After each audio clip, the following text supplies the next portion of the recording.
My name is Marjorie Weingrow, and I'm a career strategist and professional development trainer. I love working with people to help them excel in their careers. Before I became a consultant doing this work, I worked at UC Berkeley for 15 years. I was the executive director of the SAGE Scholars Program. SAGE stands for Student Achievement Guided by Experience. And what I did was work with students from poverty who were undergraduates of all majors. And I worked with them so they could get professional development skills and find out about careers that were available to them, no matter what their major was. And we did this through coaching, mentoring, a lot of professional development classes and workshops.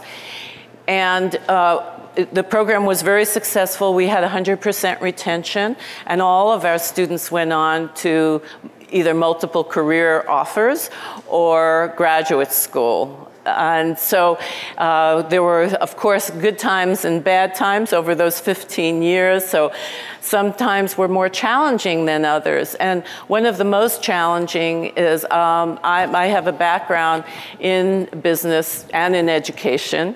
And so I was brought to Berkeley to start this program because I was basically bringing the two worlds together. Within a couple of years after I started the program, though, I lost funding. And I know those of you who have been at Berkeley for a while know that you've experienced funding challenges yourself. So one of the things I needed to do and knew nothing about was to bring in funding for the program. And I didn't know anything about fundraising, but what I did know was I needed to bring a team of people together who had a shared vision and could help me do my work. Because what I had been telling the students for so long is that in order for you to achieve great things in your career, you can't do it alone.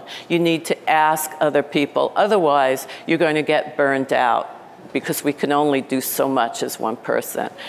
And so I set out and spent time to get a community together to help the students and myself create a successful career and funding. And when I left the program in good financial order, and it's still going on. So I wanted to give you a little bit of background about that, because this workshop that I was asked to present is how to jumpstart your career. And no matter what area you are in your career, whether it's the beginning, middle, or end, in order to be enthusiastic about your career, I think you need to see some movement. You need to see some encouragement and some challenges that you can make into opportunities. At least that's how I felt. So I'd like to just get a show of hand. How many of you are newer in your career? Not necessarily to Berkeley, but in your career, or your early stages? Okay. And how many of you are middle career stage? Okay. And how many of you feel you're towards the end and perhaps looking for the next career? Okay. So there is a balance. Most of you are in the middle stages.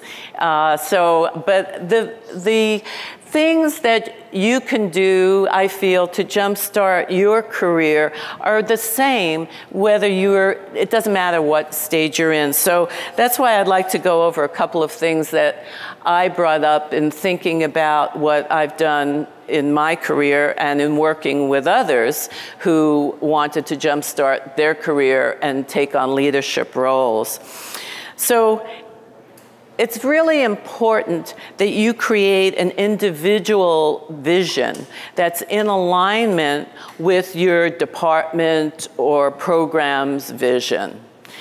So, for instance, one of the visions, of course, of the SAGE Scholars Program was that we help low-income students gain access to opportunities in the professional world. And so it was important for me, for everybody on our team, and I worked with mostly volunteers. I recruited over 100 volunteers, both board members, mentors, coaches, to work with our students. So my personal vision was to create this community so this could be possible. So of course, the next thing would be communicating your shared vision. You need to establish a mutual commitment of a set of values and goals for any organization. And this really needs to be clear, the communication of how you do this, how you each present your vision needs to be very clear to you and to the others in your program. Is this making sense so far? Great. Facilitating and participating in team learning. The entire time I was here at Berkeley, and still now in my career now, I am always eager to learn something new. And I certainly congratulate all of you here who are taking so much time to learn something new so you can be excellent in your career. And this was something that I set the bar really high for my students, for our board members, and for all the people that worked with us.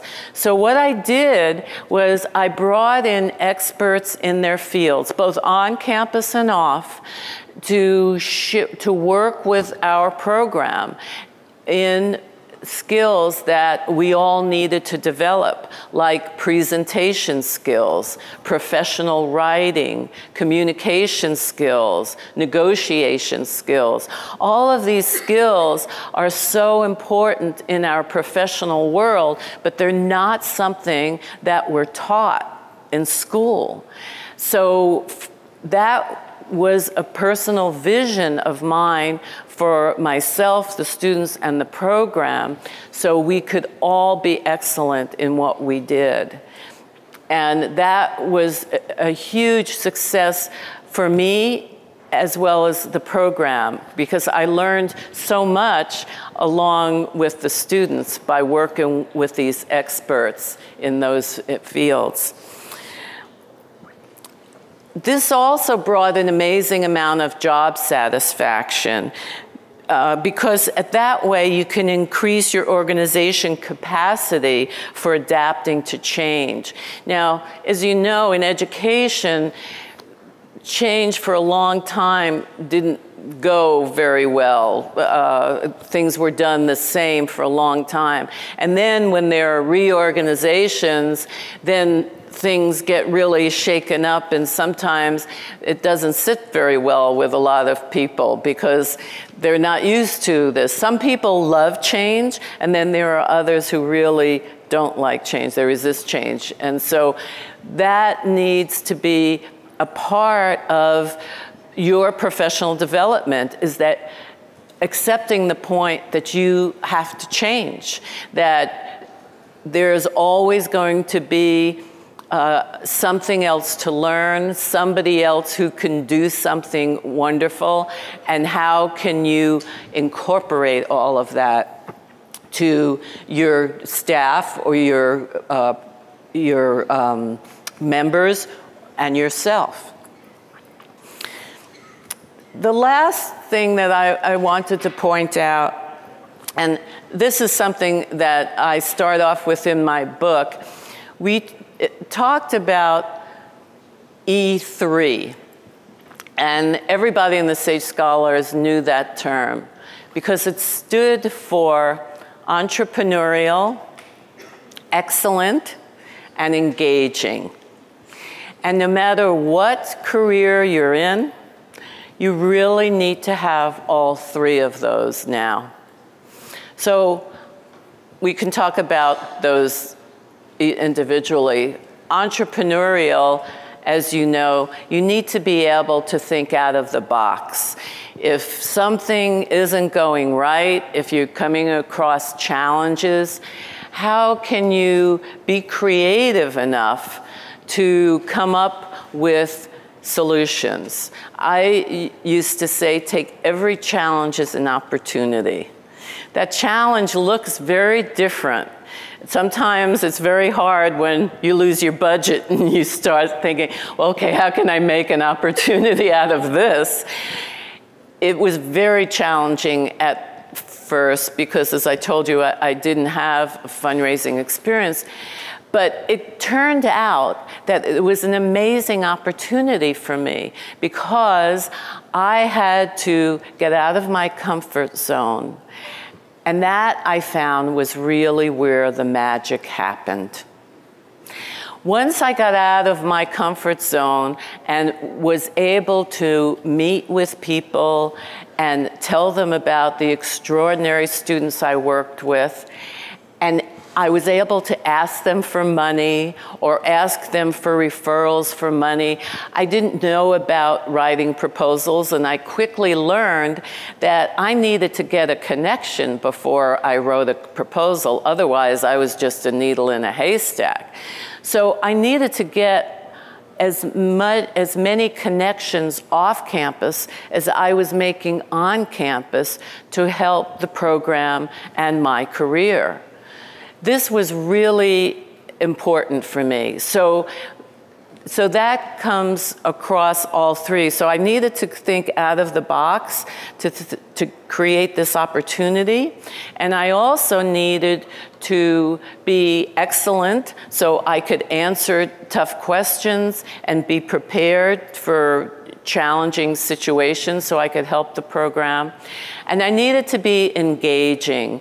I needed to be able to build relationships with people in a way that they could understand my passion and love for my work, but more importantly, the importance of what we were doing.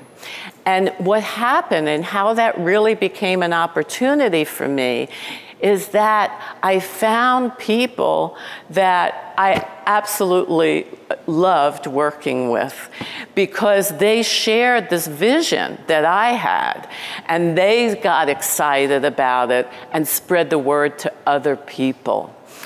And I know all of you have heard the term networking. I like to use the word building relationships instead, because I've so often gone to different events and people will come up to me and say something and then hand me their card and walk away. And then, you know, at the end of the day, after I went to a conference or whatever, I'm looking at these business cards and what do they mean to me? But I soon learned and worked with our students in a very meaningful way that building relationships with somebody when you meet them is much more important than just getting another card.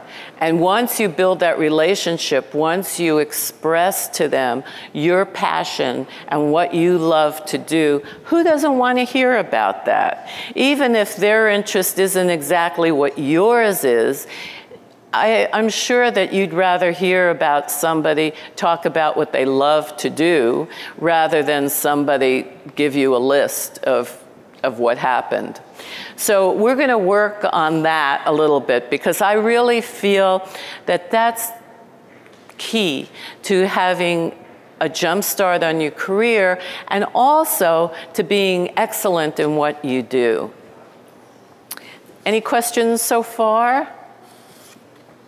Okay, so there are several things that are really important that I brought into my career. One, as I talked to you about, was the building relationships. And then there's mentoring and coaching. And sometimes that gets confused, so I just wanted to clarify a little bit what the difference is between mentoring and coaching. A coach is somebody who is usually trained to be a coach by learning how to ask powerful questions. I'll give you an example. So when I worked with students, I would say to them, tell me what career you'd like to go into, or what work environment, because they didn't know a lot about careers when we started. And they would say something like, I don't know.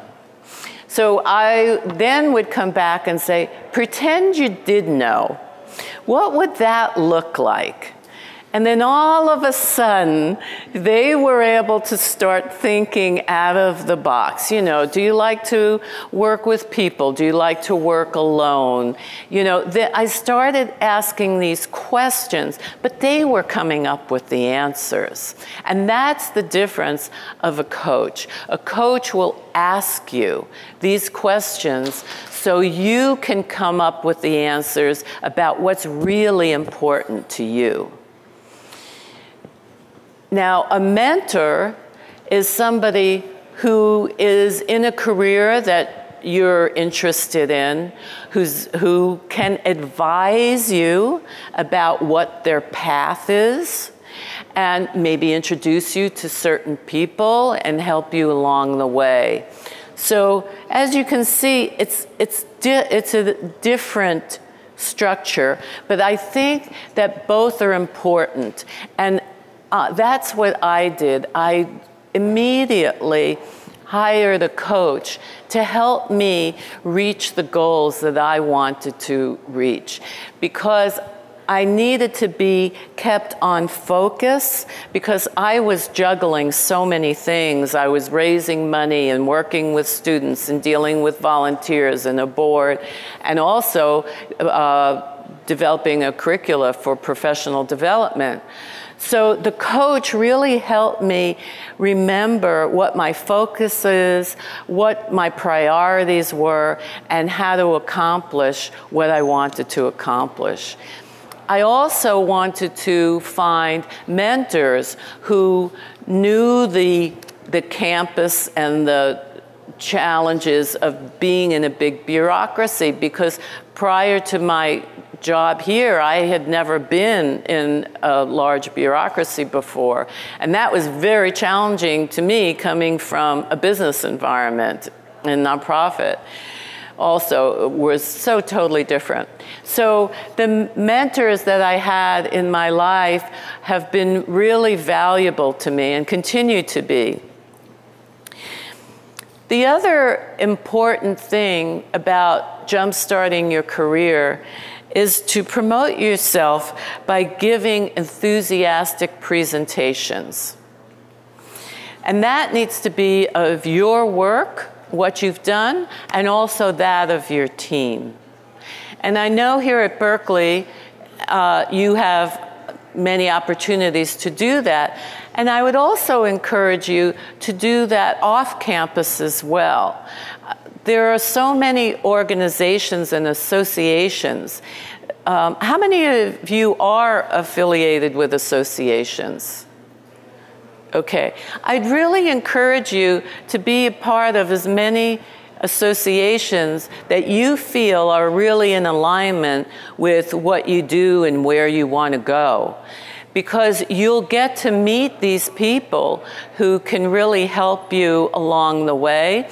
And as I said, once you have this shared vision with people who are enthusiastic about what you're enthusiastic about, there's no holds barred. I'm still very close with a number of people, both on campus and off, that I built wonderful relationships with during my work here. So I encourage you to do that, because it also creates that extra spark in your career to be around people that are doing what you're doing or what you want to be doing, and they can open doors for you. And that's really can be so valuable.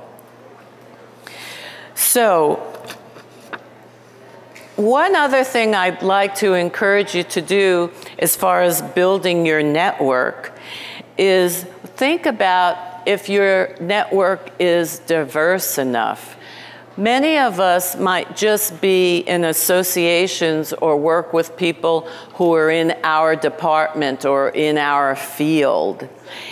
And I encourage you to start branching out. You know, again, go where that magic is, out of your comfort zone, and start meeting people that do other things. And I promise you, you will find that you will learn more about yourself and how you can do things more creatively by branching out into another network of people. It will really spark new ideas for you. So, I talked about jump-starting your career and talked about how building relationships could be the most important thing.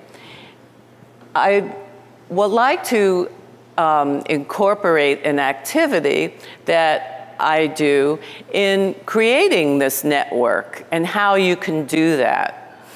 So I've done some research on meeting people and networking and building relationships. And there's been proven research about what people remember when they meet you for the first time. Because remember, you only have one time to make a first impression. And people do that within seconds. What do you think is the first thing that people will see that they'll warm up to you? Yes, thank you.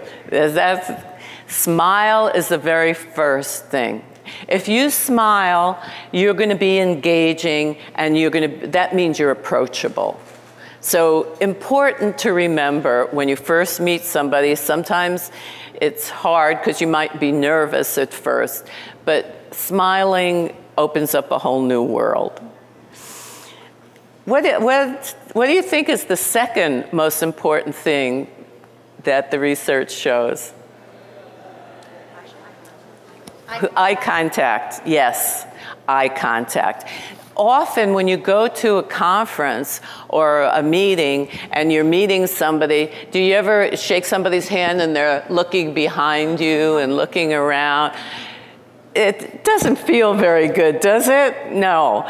And so you really want to be cognizant of that and keep your eye contact the entire time you're dealing with that person.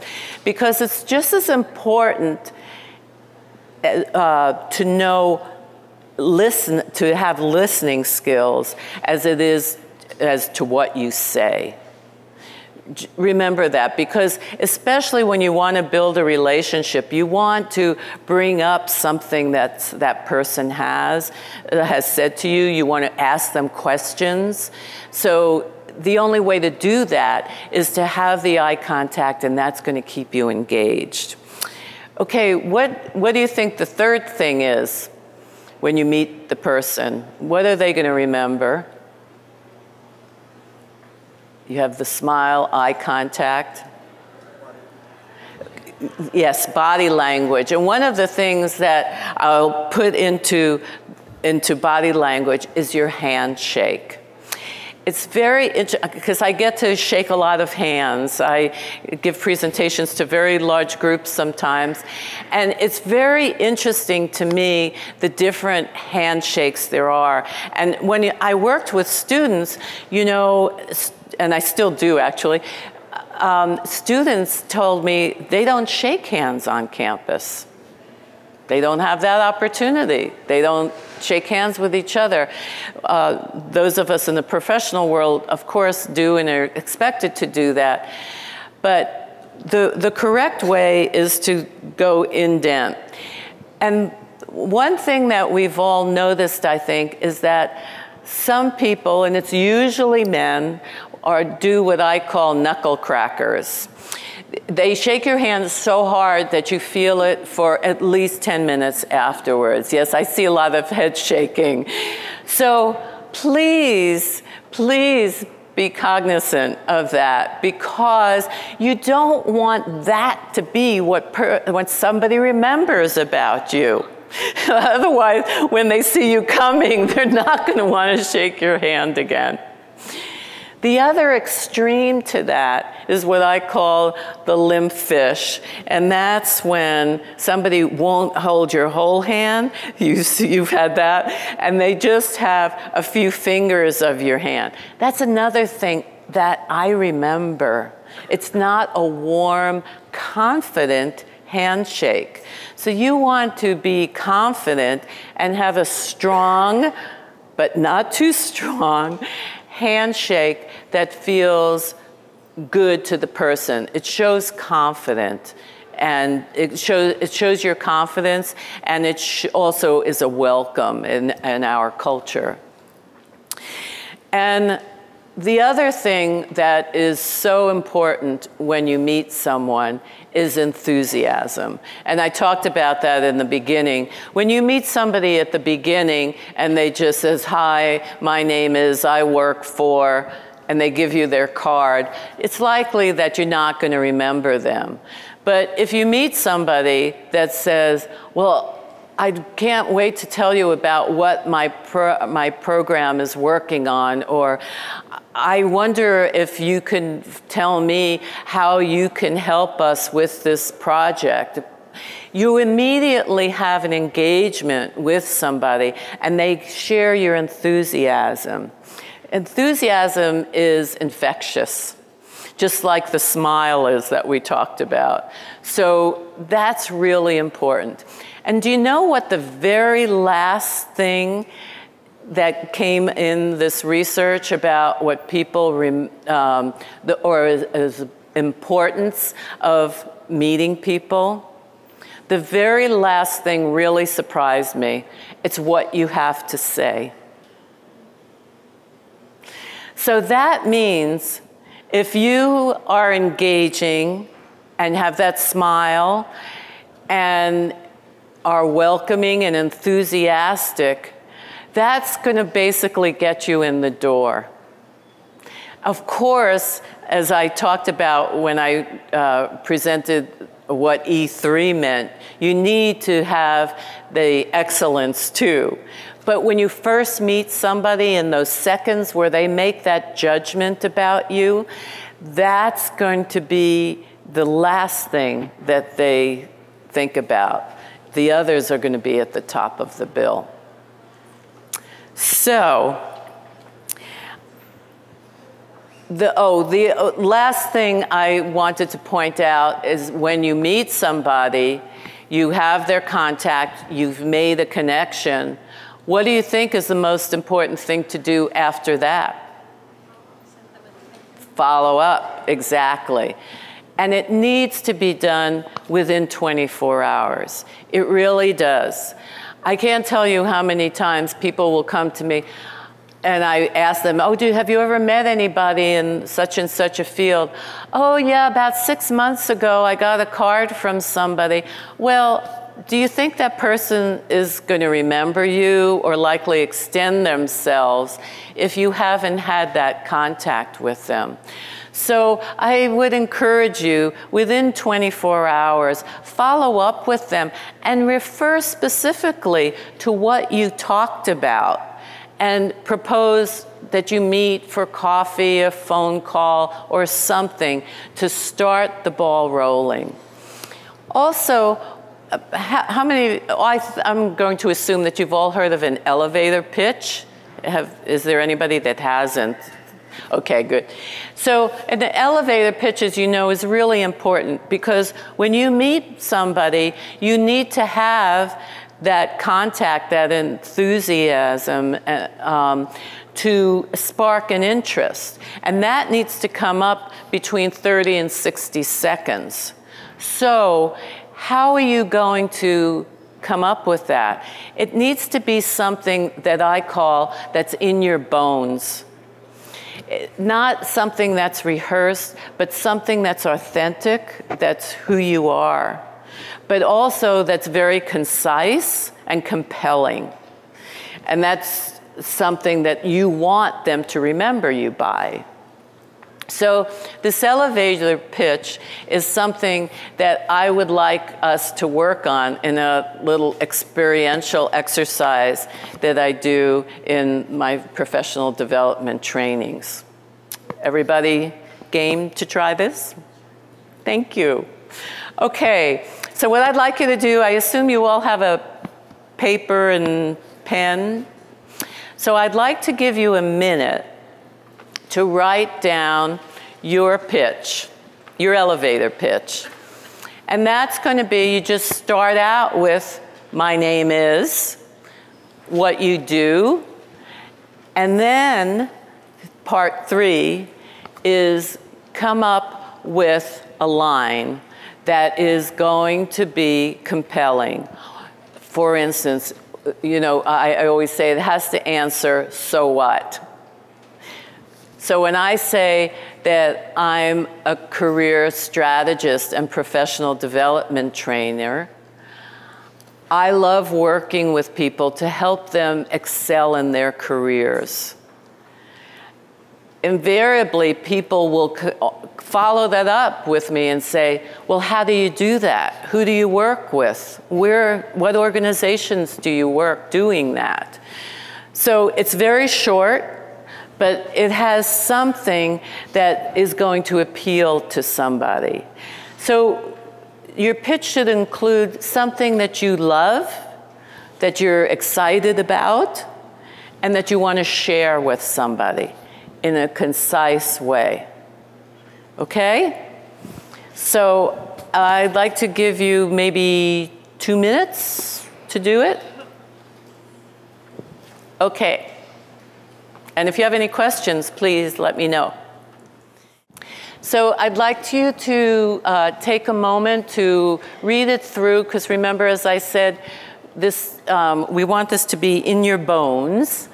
And so that means that you're not going to take your notes, because we're talking 30-second pitch, right?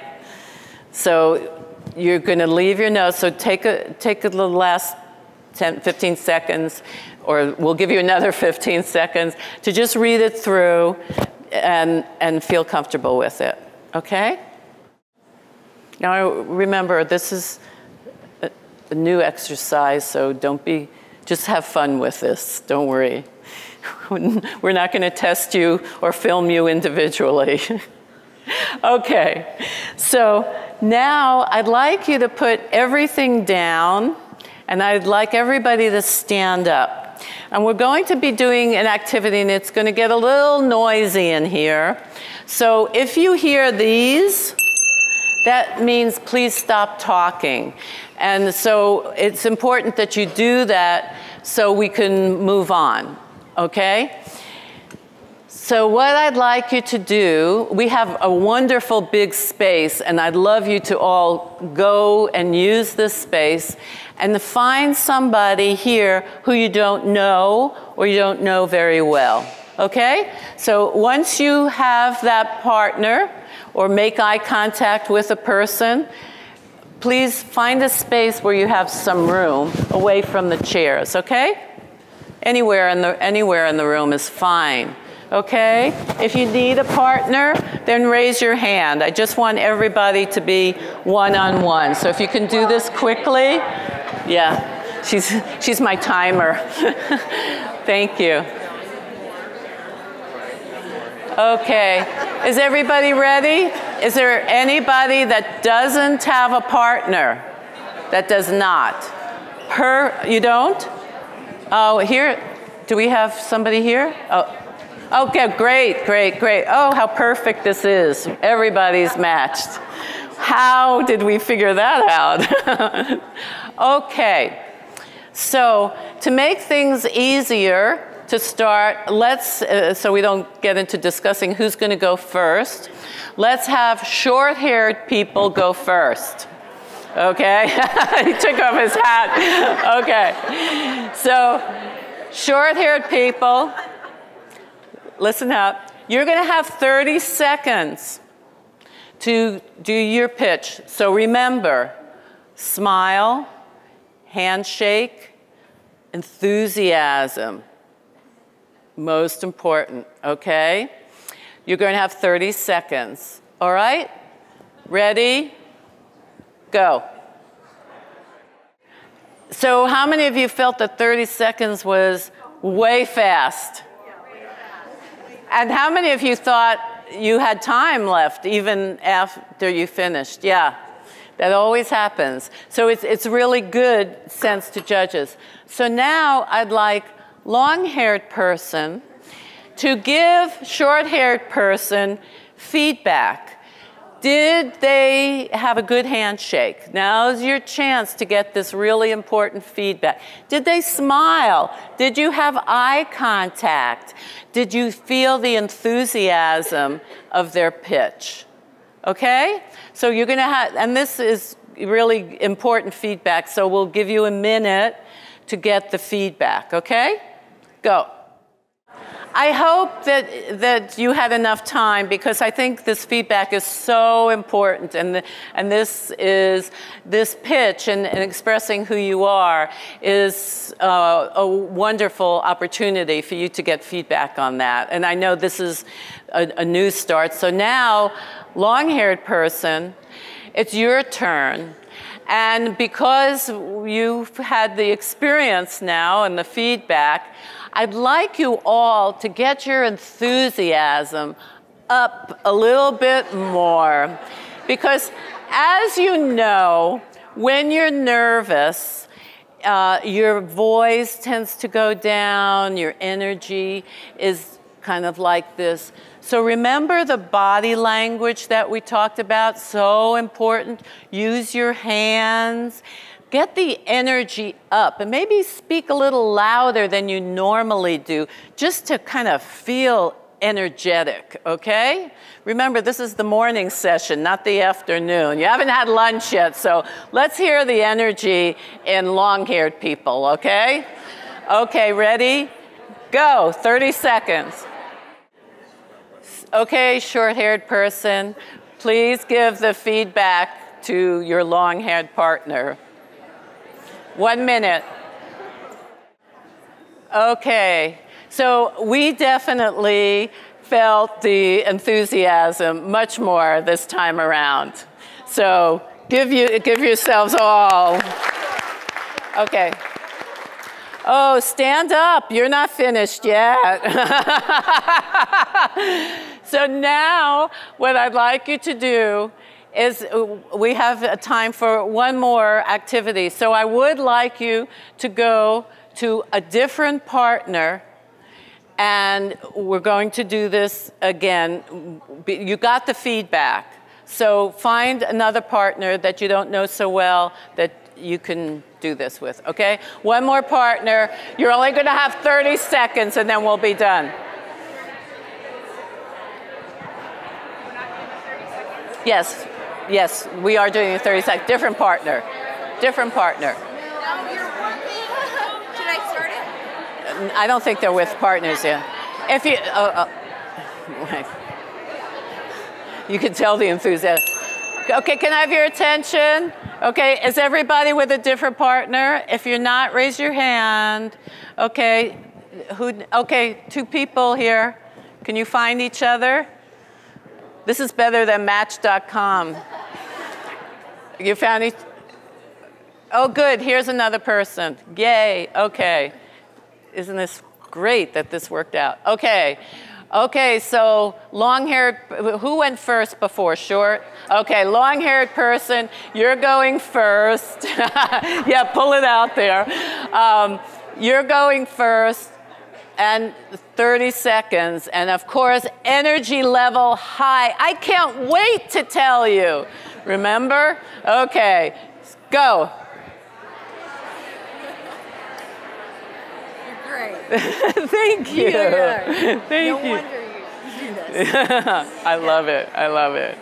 Okay, so the SAGE Scholars Program, what exactly, is it low-income, high-achieving students? Well, they're at Berkeley, yeah. So they have, that's true. Yeah. What's the, like a cohort size, an incoming class? Well, it's smaller now. When I was here, there were about 40, 45 students. Each year? Yeah, each year. Okay, 30 seconds. Oh.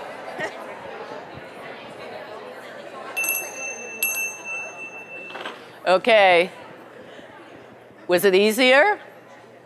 Easier? Okay. So we won't have time for more feedback because I want to have a little discussion about this. So now, short-haired person, it's your turn. Ready? Enthusiasm. Go. Well, the second go-round was definitely, I felt, a lot easier, enthusiastic, and I saw some business cards being traded. So this is fantastic. You've already started the process of jump-starting your career and taking ownership of your professional development. So I'd like to hear we only have about 15 minutes or less left. So I'd like to hear from you about what that was like. I know that some of you I had to remind to smile for 30 seconds.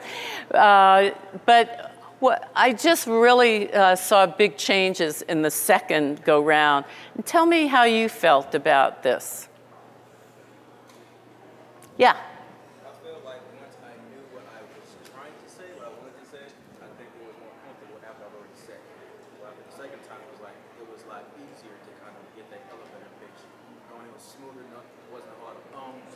Yes, thank you. Did everybody hear what he had to say? No, he said, okay. He said that after the second time, it was so much easier, if I'm saying this correctly, to get his pitch across, and he felt more comfortable with it. Well, could you imagine what it will feel like on your 20th or 40th time?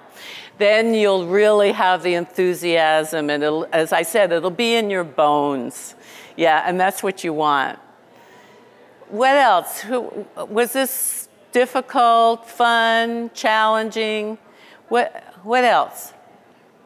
Maybe you can hold it and go, right? Yeah. Yes?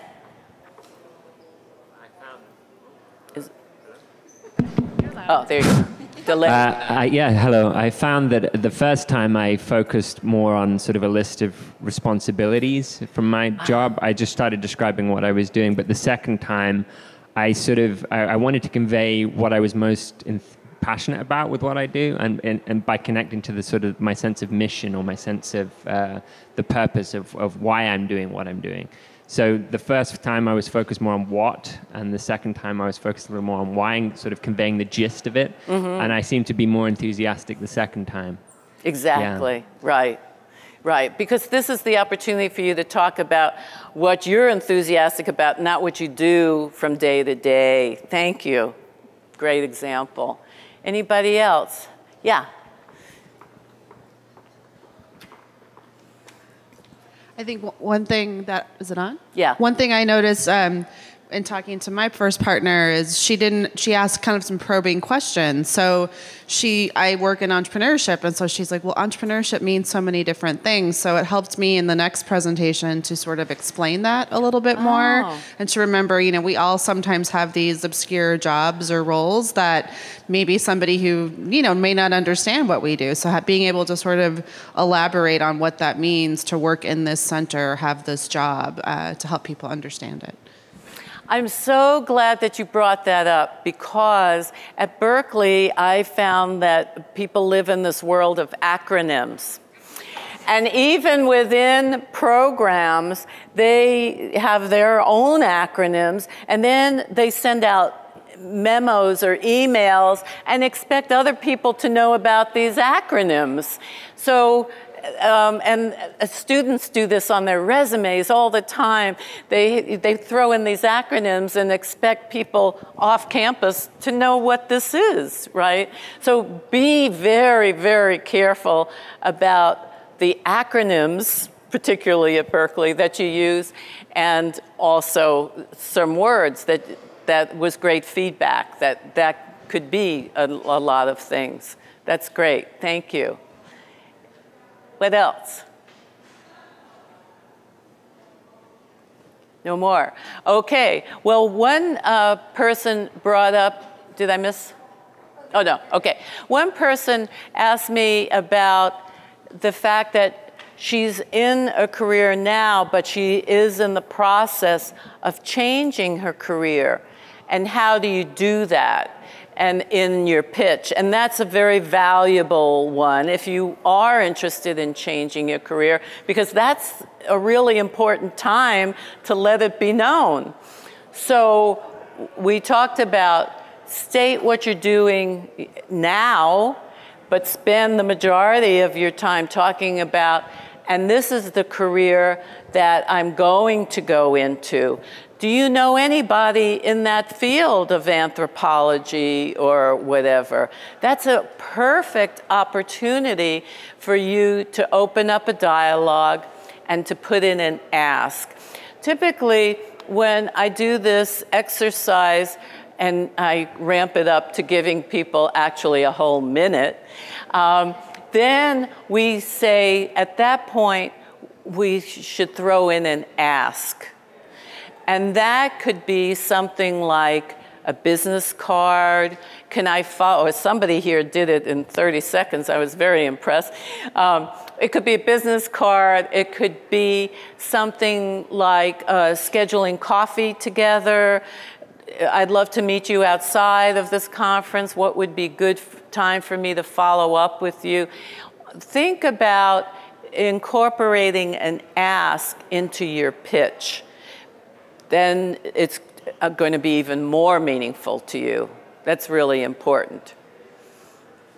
Anything else that has come up for you? I want to thank you all for jumping in and going out of your comfort zone and just jumping in and trying an experiential activity that you didn't know what you were in for. So thank you for your confidence in me and for your wonderful spirit here today. I just loved working with you. Thanks so much. And I was just asked, if you don't have an evaluation, they wanted to ask you to please fill out an evaluation. So again, thank you so much for your time today. Thank you.